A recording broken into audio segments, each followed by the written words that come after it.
jamais. Que Dieu nous bénisse. Alléluia. Ce matin, je voudrais rendre une partie du témoignage de ma conversion. Ok, il faut dire que ni mon père ni ma mère n'étaient chrétiens, mais il faut dire que à la naissance, disons avant ma naissance, mes frères aînés, mon frère, mon grand frère, ma grande sœur qui était née avant moi, ont été frappés d'une maladie. C'est comme une malédiction. Et cette maladie les détruisait à petit feu jusqu'à ce qu'ils meurent. Et avant ma naissance, disons que lorsque nous sommes nés, je suis né avec ma sœur jumelle.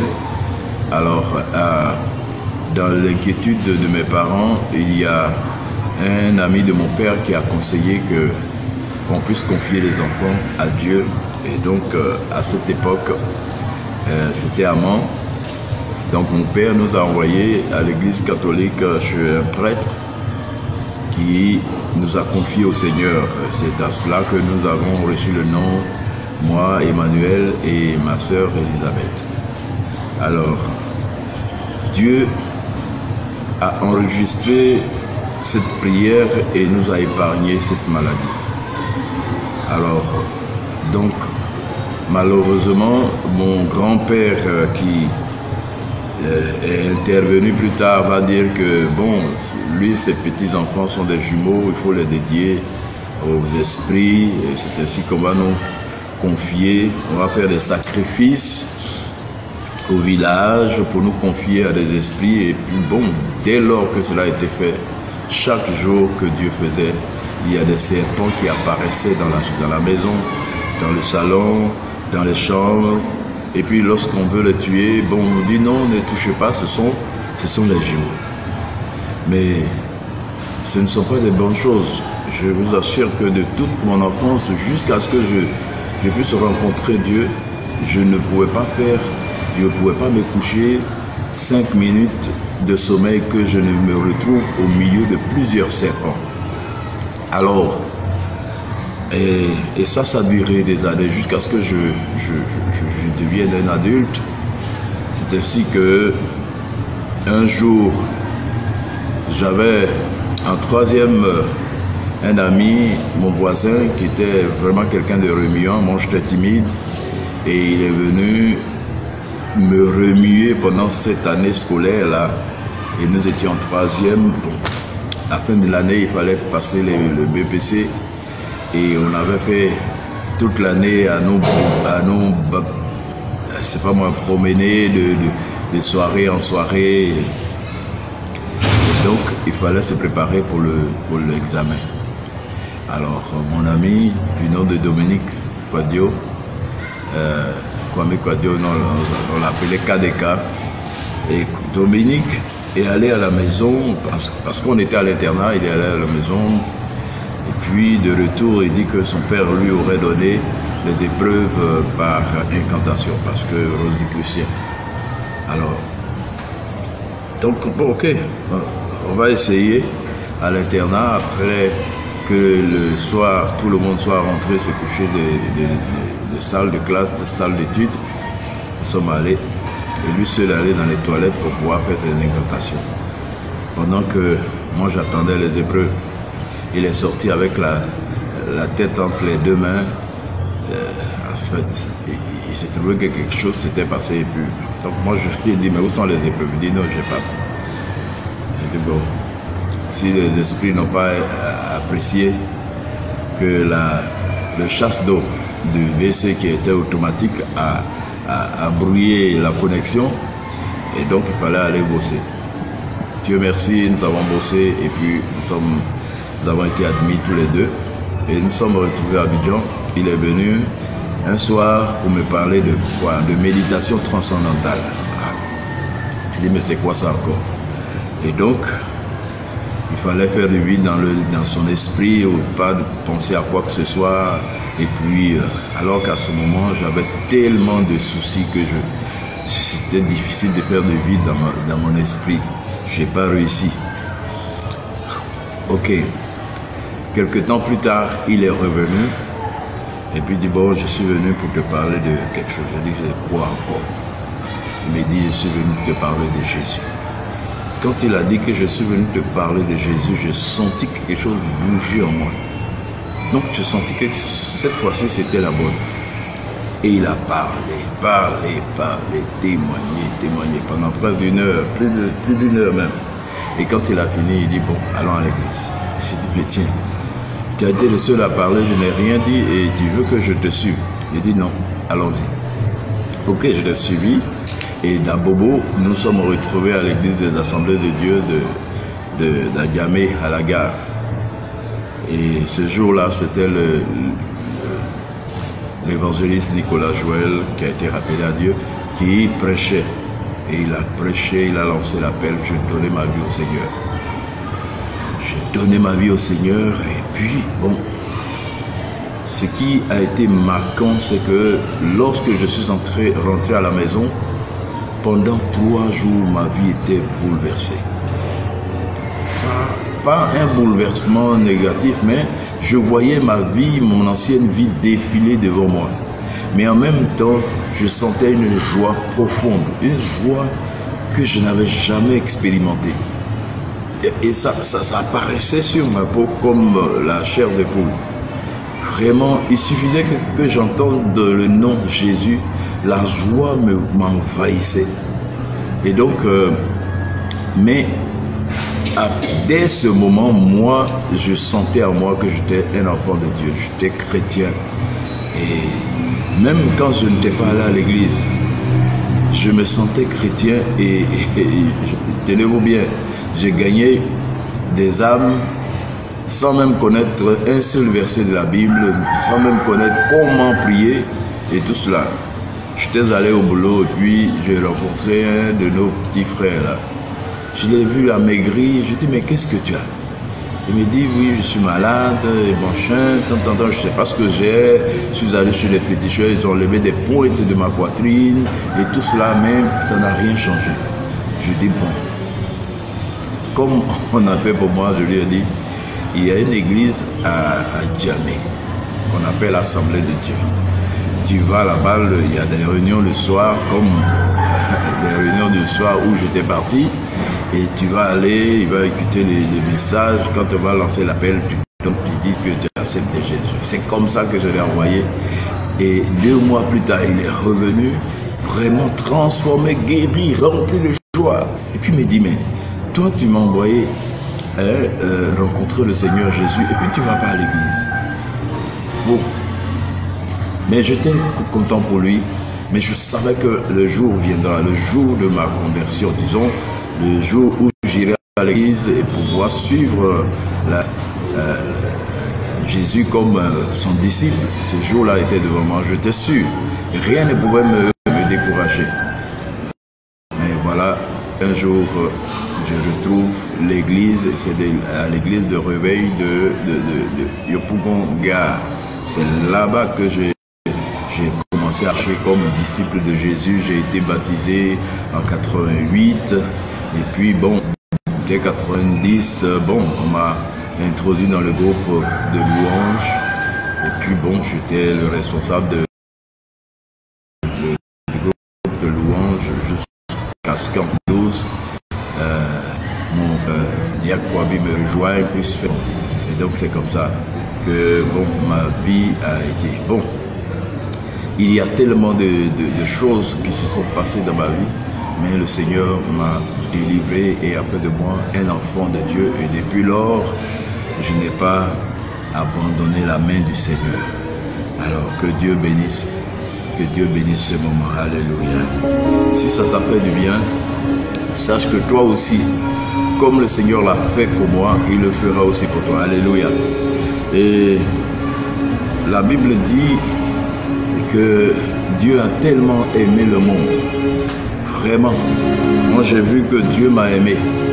Parce que je n'étais même pas sûr que moi aussi, Dieu pouvait penser à ce que moi, je puisse être pardonné. Que mes péchés péché soit effacé. Que Dieu prenne en compte cela pour moi. Alléluia. Mais c'est possible si tu crois. Ouvre simplement ton cœur pour le recevoir.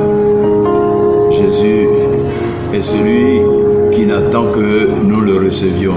Il dit, je frappe à la porte de ton cœur. Si tu ouvres, j'y entrerai, je souperai avec toi. Alors, quel Dieu merveilleux peut venir dans notre vie, manger avec nous, dormir avec nous, parce que c'est ainsi. Alléluia. Que Dieu bénisse sa parole. Qu'il bénisse ce témoignage dans ton cœur. Alors tu récites, tu peux répéter après moi. Père Céleste, j'ai entendu le témoignage de ton serviteur. Alors, je veux moi aussi faire la paix avec toi, en te recevant dans mon cœur comme mon Seigneur et mon Sauveur. Et que tu prennes soin de ma vie pour me retirer de la boue du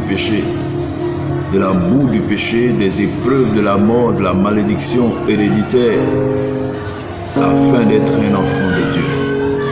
Au nom de Jésus, dis Amen. Alléluia. Aujourd'hui, le message que je voudrais partager avec vous, c'est tiré dans le livre de Hébreux. Hébreux 13, versets 1 à 2. Alors je lis. Persévérez dans l'amour fraternel. N'oubliez pas l'hospitalité, car en l'exerçant, quelques-uns ont logé des anges sans le savoir. Alléluia. Père Céleste, nous te rendons grâce. Bénis la parole.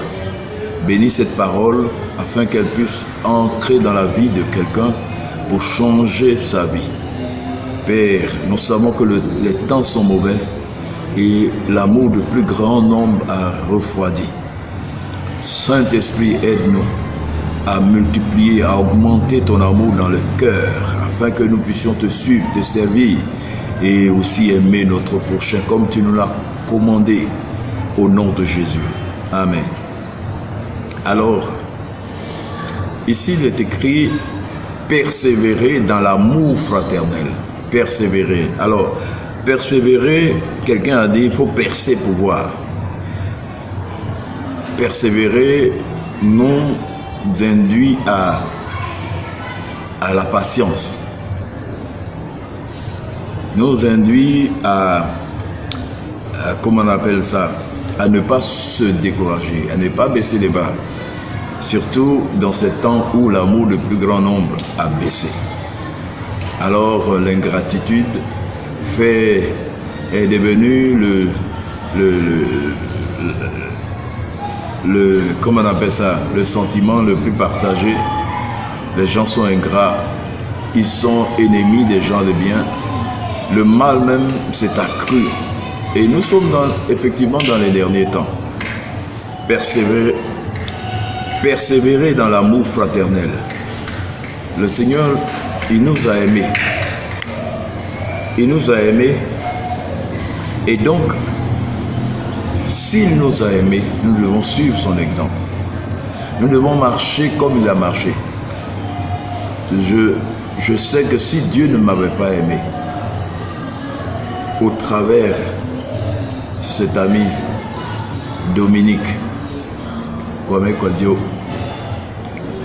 si Dieu ne m'avait pas aimé à travers lui, parce qu'il m'a aimé, il avait voulu toujours partager avec moi quelque chose qui allait nous rendre heureux. Bon, malheureusement, la solution du diable, la solution de l'ennemi n'a pas marché. Mais comme Dieu nous a aimés, il a fait en sorte que la solution du diable ne marche pas. Et donc c'est ainsi qu'il a persévéré, malgré le fait que nous avons eu 2 fois l'échec. Malgré ce fait, il a persévéré. Il voulait que moi aussi je partage cet amour que Dieu a manifesté dans sa vie. Je le voyais tellement heureux. Il était tellement heureux. Alors, il y avait des chants comme, comment on appelle, la mer en furie battait les sur ces vagues houleuses, mais le petit oiseau dormait. Il donna sens à ma vie, il donna sens à ma vie, l'éclair flamboyait, le tonnerre résonnait, mais le petit oiseau dans la fente du rocher dormait paisiblement. Car il avait la paix, il a retrouvé son maître Jésus. C'est la joie et le bonheur, gloire à son nom. Alléluia, alléluia. Je le sentais rempli de joie quand il chantait ce chant. Alors, donc je ne peux pas oublier ce chant. Et il a manifesté cet amour fraternel, venu partager ce qu'il a reçu avec moi. C'est ainsi que moi aussi, je suis devenu enfant de Dieu. Et aujourd'hui, vous savez que Dieu m'a utilisé comme un instrument pour bénir d'autres personnes. Alors, c'est en exerçant l'hospitalité que quelques-uns ont logé des anges. Nous devons faire du bien en ne regardant pas au mal qu'on nous fait.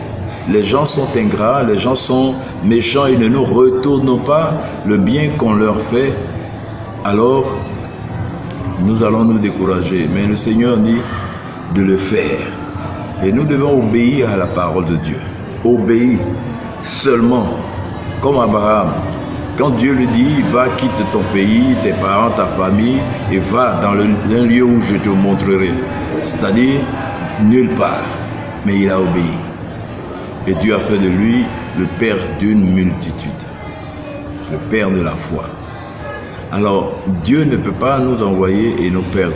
Si nous d'aimer notre prochain, d'exercer de l'hospitalité, recevoir les gens, c'est vrai. Aujourd'hui, le mal est tel que il faut avoir le discernement pour pouvoir recevoir quelqu'un chez soi. Mais avec Dieu, nous pouvons tout. Avec Dieu, nous pouvons tout faire. Nous appuyons uniquement sur lui et sur sa parole. Alors donc, en le faisant, forcément, un ange va venir. Il peut venir sous la forme d'un homme. Quand il parle d'exercer l'hospitalité, c'est les hommes. Si quelqu'un vient avec des ailes, mais tu vas fuir. Pardon. Donc, exercer l'hospitalité envers les hommes. Accueillons-nous les uns les autres. Aimons-nous les uns les autres. Vous savez, le diable a ses principes. Les principes du diable, c'est qu'il vient avec la peau de l'agneau, une peau d'agneau, une peau de bienfaiteur, mais derrière est caché le mal. Mais nous devons discerner ces choses avec l'Esprit de Dieu. Nous devons nous appuyer sur la parole. Et donc, faire le bien, ce n'est pas mauvais. En faisant le bien, quelqu'un peut être rempli du mal contre toi, mais ça va retourner contre lui. C'est pour ça qu'il dit de le faire. Il dit persévérer dans l'amour fraternel. Persévérer, ça veut dire que ça ne sera pas facile. Persévérer, ça ne sera pas facile. Les gens vont nous décourager, mais ne baisse pas les bras. Ne baissons pas les bras. Alors, bien-aimés, dans Thessaloniciens 2, c'est Thessaloniciens 3, verset 13, il dit, pour vous, mes frères, ne vous lassez pas de faire du bien. Il ne faut pas qu'on se fatigue. Alléluia. Ne nous fatiguons pas de le faire. Dieu est le seul rémunérateur de ceux qui sont justes, de ceux qui pratiquent le bien. Alléluia. Que Dieu bénisse sa parole.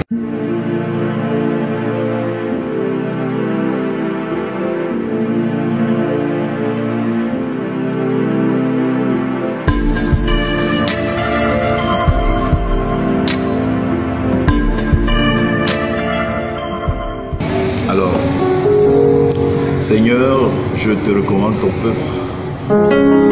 Bénis-les et accorde-leur. Accorde-nous, Seigneur, ton amour, afin que nous puissions aimer sans nous arrêter d'aimer. de pardonner sans nous arrêter de pardonner. Si tu m'as pardonné, si tu as pardonné à mon frère, Seigneur, c'est que c'est par amour, parce que tu nous as aimés, pour ne pas que nous soyons condamnés pour la mort éternelle. Éternel Dieu, je te recommande ton peuple qui est à l'écoute, afin de lui donner, Seigneur, le cœur que tu as, le cœur pour aimer. Lorsque tu as dit à tes disciples d'aimer, même leurs ennemis, ils ont dit, Seigneur, augmente notre foi. Seigneur, nous avons besoin de beaucoup de foi pour aimer, même ceux qui nous font du mal. C'est pourquoi nos regards vont rester fixés sur toi. Garde nos vies entre tes mains. Alléluia. Gloire te soit rendue. Au